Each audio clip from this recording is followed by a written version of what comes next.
حلقة جديدة من حذر فكر، والنهاردة معانا فريقين بيحاولوا يتنافسوا مين هياخد النقطة. أنا مين؟ حبيت من أول نظرة وعملت أشهر لاف ستوري في الكتاب المقدس طبعا. أيوة هتيجي اهي، مش جاية خالص. طيب أي حد بيقع في طريقي بنصب عليه، زي ما خليتهم يبكوا الزمن بكاني لحد ما نظري راح. شاول؟ ليه بندوس 5 مرات؟ اسحاق بكل ثقة. لا بكل ثقة يا اسحاق. بكل هي ثقة هتقول دلوقتي. اتفضلي. غلط. سليمان. ليه سليمان؟ عشان يعني اتبسط قوي بعد كده ندم في الاخر بس كان بينصب على الناس؟ يعني ده كان بينصب على الستات. بينصب على، لا ما كانش بينصب على الستات. يعني اتجوز كتير. اتجوز كتير مش معناه انه بينصب. ضحك عليهم كلهم. لا ما ضحكش عليهم كلهم. ليه؟ انت قلت لي ان كلهم مصطفى ابو حجر.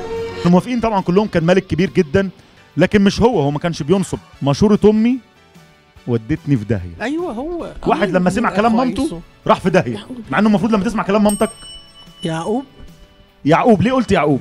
علشان بس سمع كلام مامته. أيوة. واخد البكورية.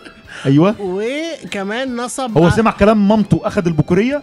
يعني دخل قبل. لا هو ما سمعش كلام مامته واخذ البكوريه، هو سمع كلام مامته واخذ البركه، سرق البركه من اخوه. البكوريه اخذها من الاول. خدها ازاي؟ انا سوري انا اخذ البكوريه ازاي عارف؟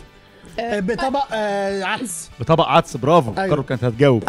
طيب نكمل بقى. بعد كده نصب في الخرفان. صح. لما لونه الرقطاء الماعز الرقطاء. أيوة. والماعز أيوة. العاديه. أيوة. صح مظبوط. فكان نصاب كبير. فكان نصاب وحبها 14 سنه واتجوز. ضحك عليه الراجل. مين الراجل؟ لبان. برافو عليكي. اتجوزوا مين؟ هو كان بيحب مين؟ كان بيحب مين؟ القصه طيب. يعقوب كان بيحب مين؟ لا رحيل. مظبوط. لبان اللي هو خاله جوزه مين في الاول؟ اخت رحيل اللي هي مين؟ ليئة. برافو عليك.